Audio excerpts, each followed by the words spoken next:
ऐसी कौन प्रभु की रीति, ऐसी कौन प्रभु की रीति, ऐसी कौन प्रभु की रीति, ऐसी कौन प्रभु की रीति।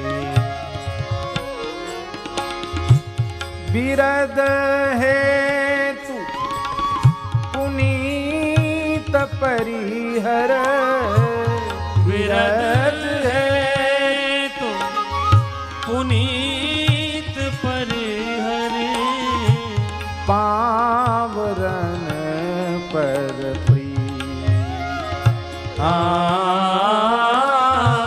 पावरन पर प्रीति, ऐसी कौन प्रभु की, ऐसी कौन प्रभु की विनय पत्रिका में अभी जो कई दिनों से पद चल रहे हैं वे केवल विशुद्ध शरणागति के पोषण के पद हैं, प्रपत्ति सिद्धांत के पोषक पद हैं। अरे जीव, तुम अपने मन में ग्लानि मत करो कि मैं बहुत पामर जीव हूं, बड़ा नीच हूं, अधम हूं, विषयी हूं, हम में भगवान की शरणागति के योग्य नहीं हूं, भगवान हमें कैसे अपनावेंगे, ये अपने मन में ग्लानि मत करो। हताश निराश मत हो, तुम देख लो ऐसी कौन प्रभु की, ऐसी कौन प्रभु की। हमारे स्वामी श्री रघुनाथ जी की ऐसी कौन सी विलक्षण रीति है। इनका पतित पावन विरध है। इस अपने विरध की रक्षा करने के लिए बड़े बड़े पवित्र आत्माओं की भले ही उपेक्षा कर दें, लेकिन जो अधमाधम है, नीच है, अधम है, पामर है, विषयी होना निंदित नहीं है, पामर होना निंदित है। ऐसे पामर कोटि के जो प्राणी हैं वो भी उनके सामने आ जाएं, किसी भाव से आ जाएं, उनसे भी प्रेम करते हैं, उनको भी अपना लेते हैं। तुझे क्यों नहीं अपनावेंगे।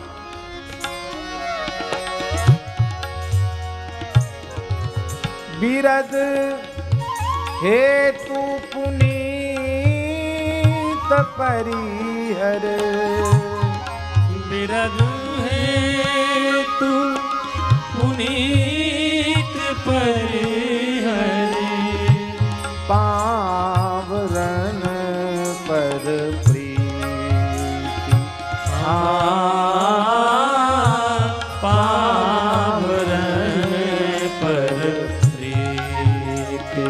ऐसी कौन प्रभु की, ऐसी कौन प्रभु की। बोले कोई उदाहरण तो दो जिस पामर पर उन्होंने कृपा की हो। हमारे यहां ब्रह्म हत्या, गो हत्या के जैसा ही पाप बाल हत्या को माना गया। गर्भ हत्या, बाल हत्या, ब्रह्म हत्या के जैसा पाप है, गो हत्या के जैसा पाप है। बालक पवित्रात्मा होते हैं, उनका किसी से द्वेष नहीं होता है। बालक संत ही होता है जो सीधा साधा हो, सरल हो, निश्चल हो, निर्मल हो, निष्कपट हो, उसी को साधु कहते हैं। बालक की हत्या संत की हत्या है। पता नहीं बालकों में कौन कितनी ऊंचाई तक जाएगा, किसके द्वारा राष्ट्र का, समाज का कितना बड़ा कल्याण होगा। ऐसे बालकों को मारने वाली पूतना, हजारों माताओं की गोद जिसने सुनी कर दी, ऐसी बाल हत्यारिणी, रक्तपान करने वाली पूतना, वो भी ठाकुर जी के सामने पहुंच गई। ठाकुर जी के हृदय में करुणा उत्पन्न हो गई। ये पूर्व जन्म की मेरे भक्त दानवराज बलि की पुत्री रत्नमाला है। अपने दुष्ट भाव के कारण पूतना राक्षसी हुई है, बहुत पापनी है। करोड़ों कल्पों तक हुई नरक की आग में पड़ी रहने पर भी इसका उद्धार संभव नहीं है, पर किसी भी भाव से ही सही मेरे सामने आई है, आज इसका उद्धार करके छोड़ूंगा।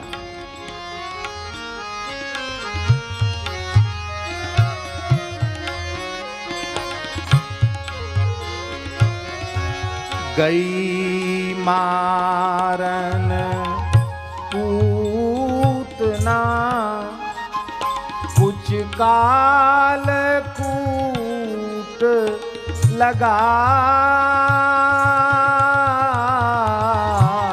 गई मारन पूतना कुछ काल ऊट लगा। मातु की गति ताहि दीनी, मातु की गति दई ताहि, कृपालु यादव राय। कृपालु यादव राय।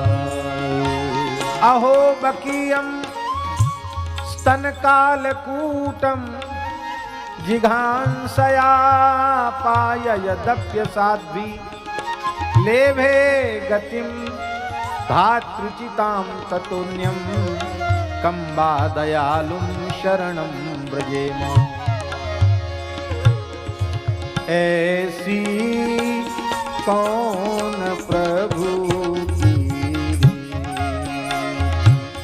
ऐसी कौन प्रभु की रीति।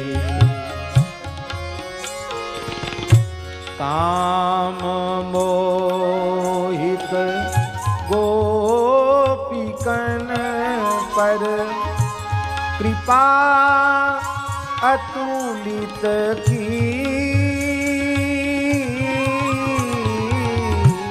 काम मोहित गोपिकन पर कृपा अतुलित की।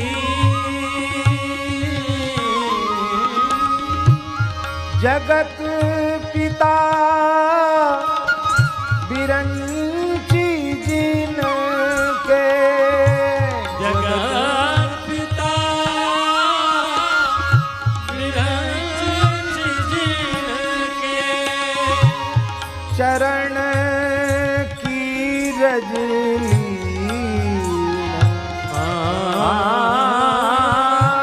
चरण की रजनीन।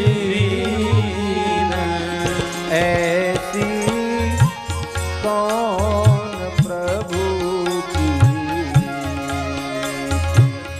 ऐसी कौन प्रभु की रीति।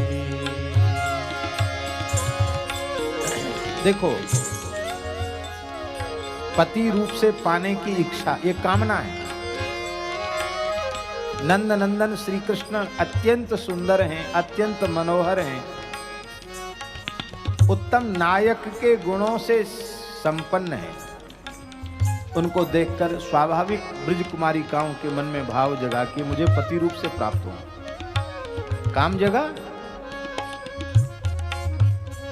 उनमें सब नहीं जानती थी कि परब्रह्म परमात्मा है, उन्हें केवल नंदगोप कुमार ही समझती थी। और जब उनके ऊपर श्री कृष्ण ने कृपा की तो क्या कहा, देखो गोपियों, भले ही पति की कामना एक लौकिक कामना है, लेकिन उस लौकिक कामना का संबंध लोक से नहीं है, मुझ अलौकिक परमात्मा से है। इसलिए नमैया वेशत धियाम कामक कामाय कल्पते, भर्जिता क्वचिता धाना प्रायो बीजाय निशते। गोपियों, ब्रज कुमारिकाओं, जिन बीजों को उबाल दिया जाता है अथवा भून दिया जाता है, उनमें अंकुरण शक्ति नहीं रहती है, वो खेत में डालने पर उगते नहीं हैं। मेरी प्राप्ति की कामना किसी भी भाव से जीव के भीतर जग जाए, वो कामनाओं के बीजों को या तो उबाल देती है या जला डालती है। इसलिए मेरी कामना संसार चक्र से छुड़ाने वाली है। आज एक बालक ने हमसे पूछा, यही बात मैंने उसको बताई। एक जिज्ञासु आया था, बहुत अच्छा लड़का है, उसने यही पूछा था। तो हमने उसको कहा कि जिसका संबंध लौकिक पारलौकिक भोगों की प्राप्ति से है, जिसके कारण हमारा जन्म होता है, पुनर्जन्म होता है, जिसका संबंध पुनर्जन्म से है, उसको कामना कहेंगे। पर जो कामना लौकिक पारलौकिक भोगों से जुड़ी हुई नहीं है, जिसका प्रयोजन केवल भगवान की प्रसन्नता है। देखिए, गोवंश की सेवा की जो कामना है वो कामना नहीं है। इसलिए कामना नहीं है कि इसमें लौकिक पारलौकिक स्वार्थ की गंध नहीं है, केवल और केवल भगवत प्रसन्नता। गाय के रूप में साक्षात हम परमात्मा की सेवा करते हैं, क्योंकि गाय संपूर्ण प्रकृति की पालिका, पोषिका, रक्षिका है और ये प्रकृति भगवान का स्वरूप है। इसलिए हमारे शास्त्रों में गाय को धरती माता का स्वरूप बताया गया है। धरती और गाय में अभेद माना गया है। जब जब धरती पर संकट आता है तो धरती अपने आधिदैविक गाय के स्वरूप में ही भगवान के पास जाकर के पुकार करती है। इसलिए गो सेवा प्रत्यक्ष भगवान की सेवा है। इसलिए हम ये कहते हैं कि ये जो पवित्र गो सेवा का प्रकल्प है, दुनिया में कहीं भी चल रहा है, किन्हीं महापुरुषों के संरक्षण में चल रहा है, उस सेवा के प्रकल्प से जुड़ना प्रत्यक्ष भगवान की सेवा से जुड़ना है। हम लोग भगवान के सेवक हैं, पर भगवान गाय के सेवक हैं। भगवान की भी भगवान गाय है। हमने स्कंद पुराण में कहा था कि जो गो सेवा करते हैं उन्हें भगवान की प्राप्ति नहीं करनी पड़ती है। ठीक से गो सेवा करें तो श्री कृष्ण चलकर उन्हें प्राप्त हो जाते हैं। स्कंद पुराण में लिखा, अन्य भगवान के उपासक को भगवान की प्राप्ति करनी पड़ेगी, पर गो सेवा करने वाले को स्वयं आकर भगवान मिलेंगे। करे तो कोई ईमानदारी से गो सेवा। इसलिए गोपियों की कामना भले ही पति की कामना थी, पर उस कामना का संबंध श्री कृष्ण से था। इसलिए वो इतनी पवित्र हो गई कि साक्षात वेद गर्भ जगत पितामह ब्रह्मा जी ने भी गोपियों की चरणरज अपने मस्तक पर चढ़ाई। ऐसी कौन प्रभु की, ऐसी कौन प्रभु की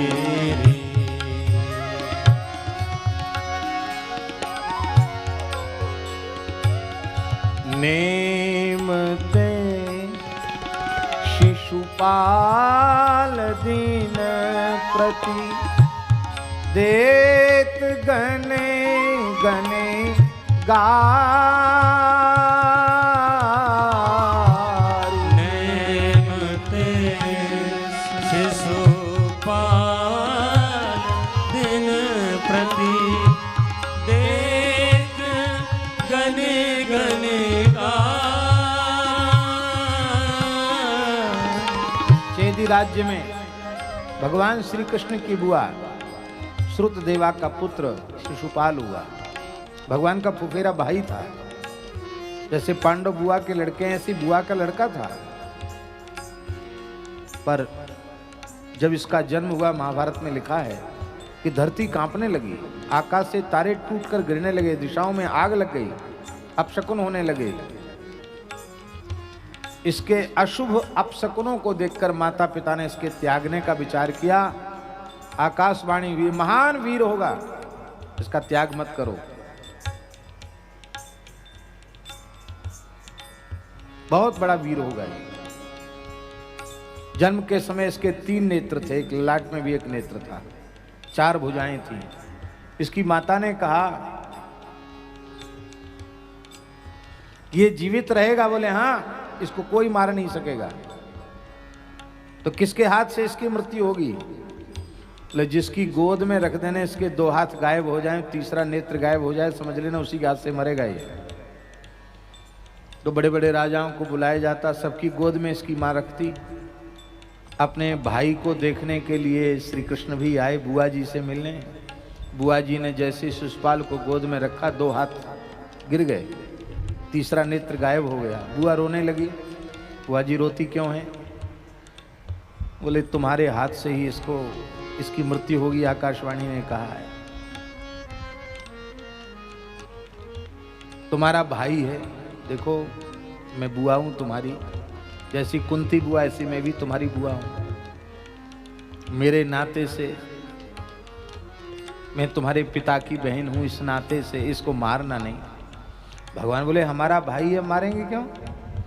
पर उपद्रव करेगा, गौ ब्राह्मण संत सबसे द्वेष करेगा, अपराध पर अपराध करेगा, तो किसी को भी हम छोड़ते नहीं, तो मारना पड़ेगा, क्योंकि हम तवावतारक खल निग्रह है, खलों के निग्रह के लिए हमारा अवतार हुआ है।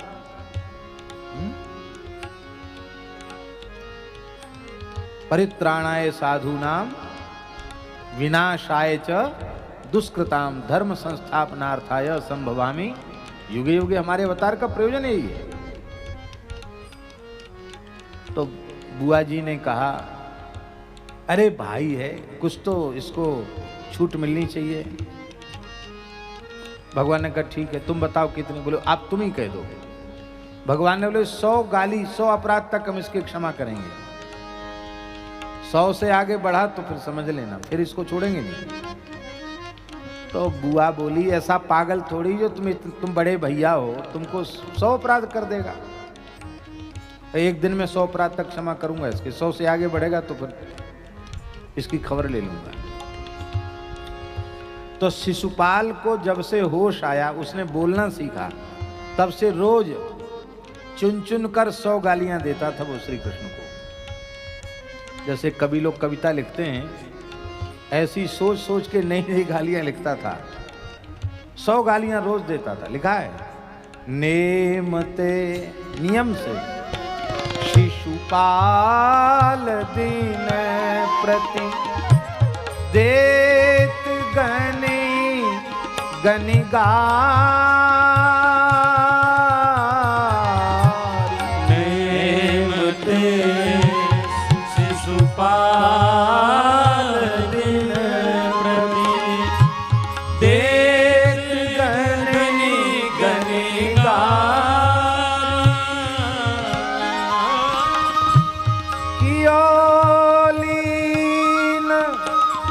सुआप में हरि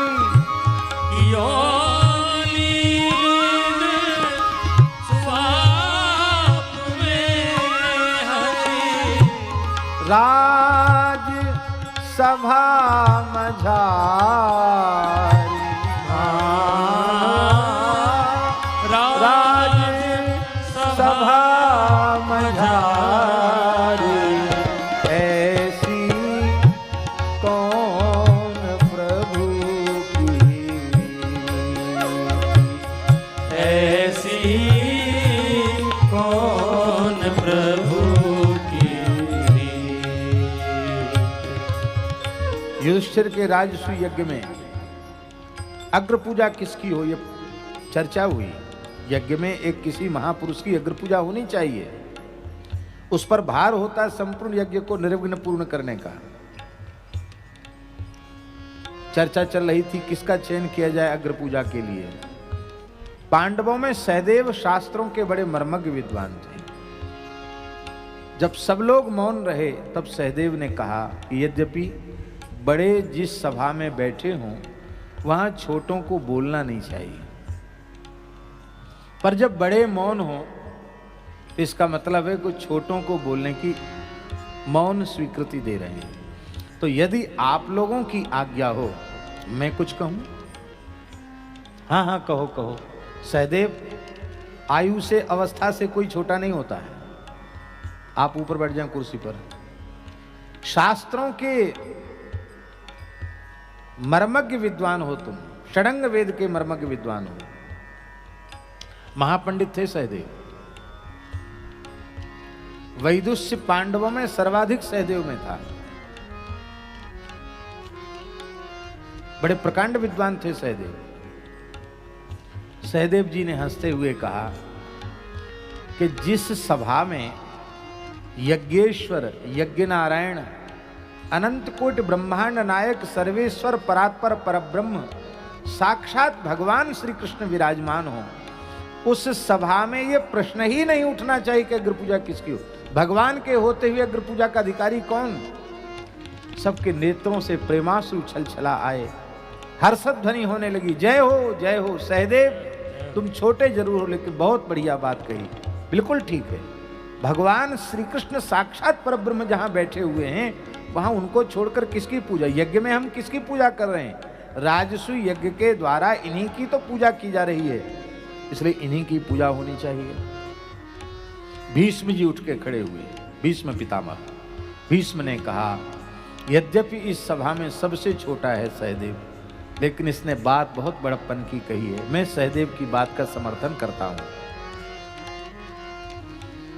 अब समर्थन इतने बड़े ने कर दिया, छोटे ने कही और सबसे बड़े ने समर्थन कर दिया, उस सबका समर्थन तो था ही। अब तो क्या था, अब भगवान का पूजन शुरू हुआ। व्यास, परशुराम आदि ऋषि उस सभा में उपस्थित थे। विधिवत वैदिक मंत्रोच्चारण पूर्वक भगवान के चरणों का प्रक्षालन हुआ। महाराजोपचारों से भगवान की पूजा की गई। सहदेव ने आरती उतारी, युधिष्ठिर ने, द्रौपदी ने, सबने भगवान की आरती उतारी। जब तक पूजा चलती रही तब तक शिशुपाल कुछ नहीं बोला। जैसी पूजा पूरी भई कि बस उसने गालियां बकना शुरू कर दिया। उसने कहा कि देखो तो सही, महान अधर्म इस सभा में हो रहा है। मैं बहुत सोचता था कि मैं न बोलूं न बोलूं न बोलूं, क्या करूं, तो पानी सिर के ऊपर चला गया, तो बोलना पड़ेगा।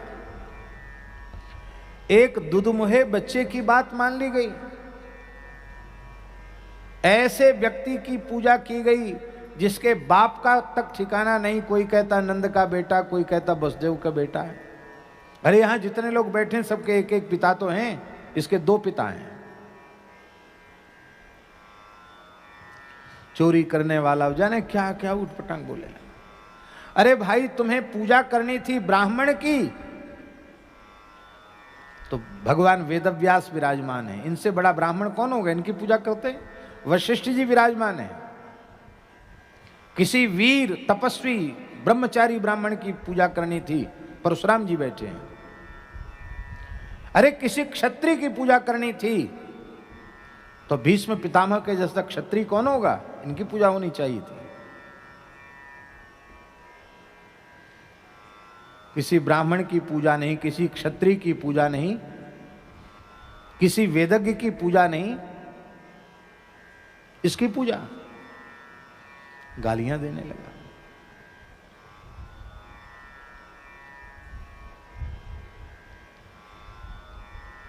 लोग मारने के लिए खड़े, भीमसेन, सात्यकी, प्रद्युम्न, ये सब खड़े हो गए मारने के लिए उसको।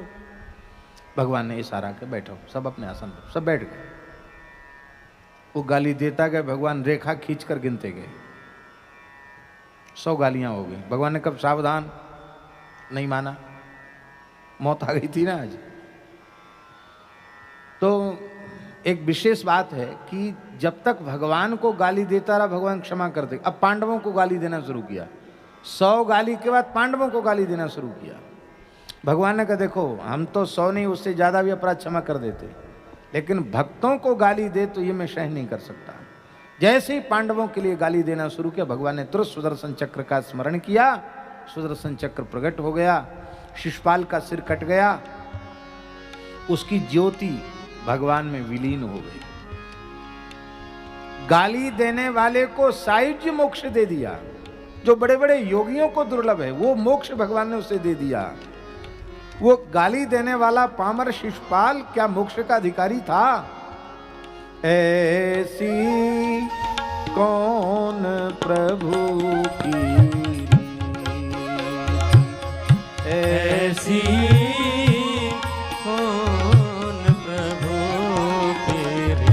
गाली देने वाले का मोक्ष हो सकता है तो कीर्तन करने वाले का मोक्ष क्यों नहीं होगा? नाम जपने वाले का मोक्ष क्यों नहीं होगा? वो अवश्य संसार चक्र से छूट जाएगा। व्याध चित दे चरण मार्यो, मूढ़ मति मृग जान। व्याध चित दे चरण मारो, मूढ़ मति मृग जान। सो सदेह स्वलोक पठियो, सो सदेह स्वलोक पठियो, प्रगट करी निज बान। प्रगट करी निज बान। ऐसी कौन प्रभु की, ऐसी कौन प्रभु की। प्रभासक क्षेत्र में जब ब्राह्मणों के शाप से यजुवंश का क्षय हो गया, भगवान श्री कृष्ण पीपल वृक्ष के सहारे अपने दाहिने चरण को अपनी बाईं जंघा पर विराजमान करके चतुर्भुज रूप में मंद मंद मुस्कुरा रहे थे। जरा नाम के व्याध ने दूर से देखा, भगवान के तलियों को देख कर उसको लगा कहीं मृग है क्या, हिरन मान करके बाण मारा, आकर के रोने लगा, प्रभु मुझसे भूल हुई, भगवान का चिंता मत करो, तुम इसी शरीर से मेरे धाम को जाओ। विमान आ गया, उसका वह शरीर दिव्य हो गया, चिन्मय हो गया और भगवान की परिक्रमा करके भगवान से पहले भगवान के धाम को चला गया। क्या वह व्याध सदेह भगवत धाम की प्राप्ति का अधिकारी था? हनुमान नाटक में लिखा है, हनुमान नाटक में, कि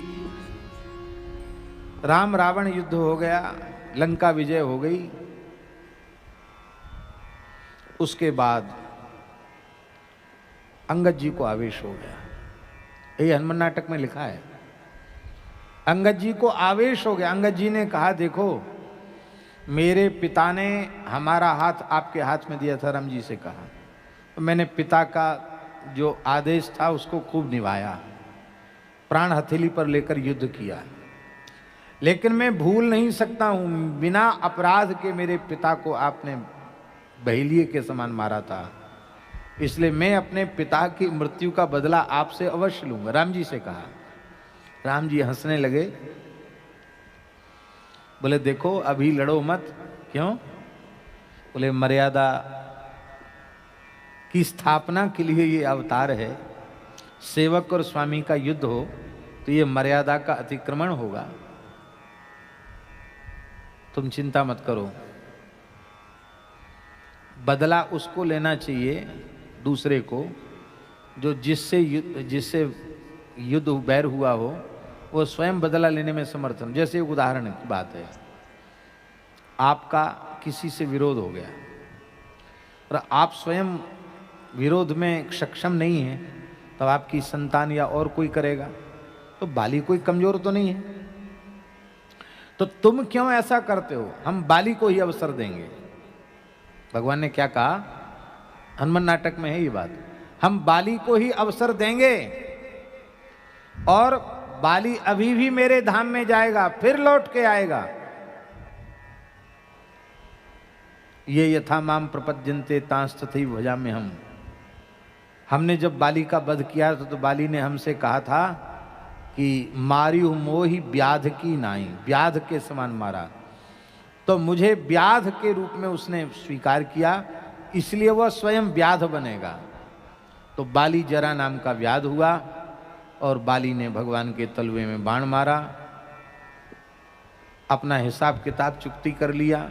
भगवान बोले चिंता मत करो, तुम हमारे पूर्व जन्म के भक्त ही हो, बाली हो, जाओ मेरे धाम को जाओ। उस पामर को अपने धाम में भेज दिया। व्याध चित दे चरण मार्यो, मूढ़मति मृग जान,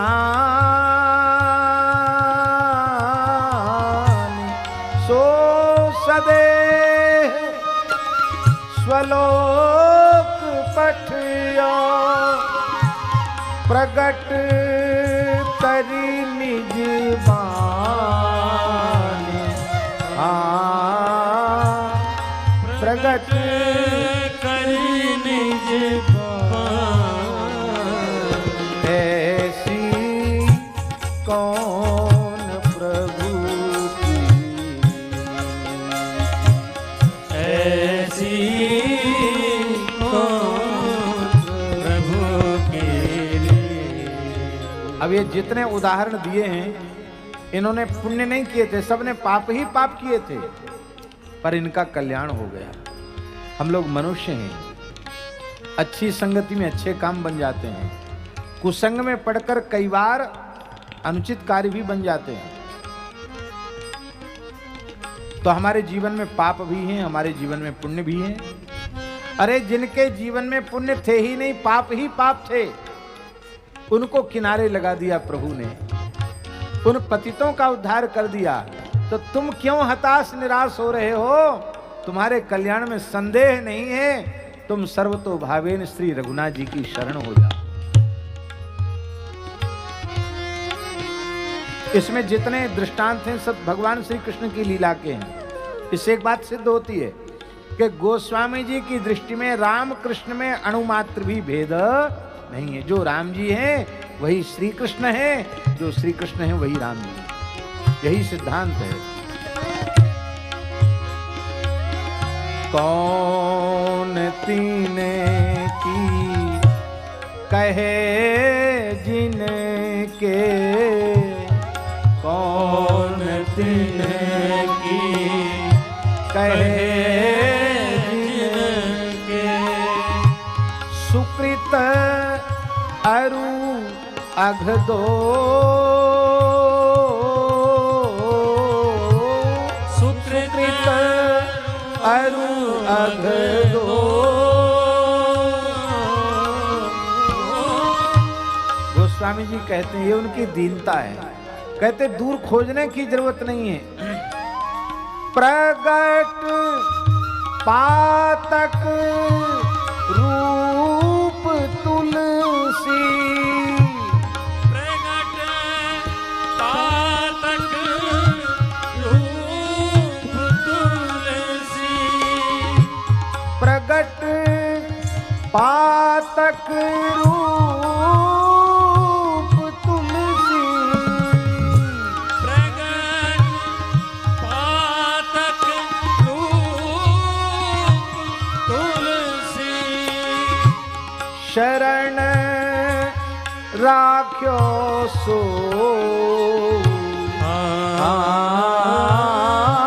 शरण राख्यो सो, ऐसी कौन प्रभु की, ऐसी कौन प्रभु की। वीरद हेतु पुनीत परिहर, विरद हेतु पुनीत परिहरे, पावरने पर प्रीत, पावरने पर प्रीत, ऐसी कौन प्रभु की, ऐसी कौन प्रभु की। जिनके जीवन में पाप पुण्य दोनों हैं, उनको क्यों नहीं अपनावेंगे? मुझे देख लो, मैं प्रकट पातक का स्वरूप ही हूं। पर मैं शरण में आ गया तो राम जी ने मुझे अपनी शरण में रख लिया। जब मुझे रख लिया तो तुम्हें शरण में क्यों नहीं रखेंगे? ऐसी कौन प्रभु की रीत, ऐसी कौन प्रभु की रीत। तुलसीदास जी के जैसी अहम शून्यता जिस भाग्यशाली में होती है, पाप की हिम्मत नहीं जो उसको छू दे। पाप जल कर भस्म हो जाएगा। ऐसे ही संतों के लिए कहा है, संत दरस जिमि पातक टरई। सर्वथा निष्पाप होते संत, ये उनकी दीनता है। बोलो भक्तवत्सल भगवान की जय।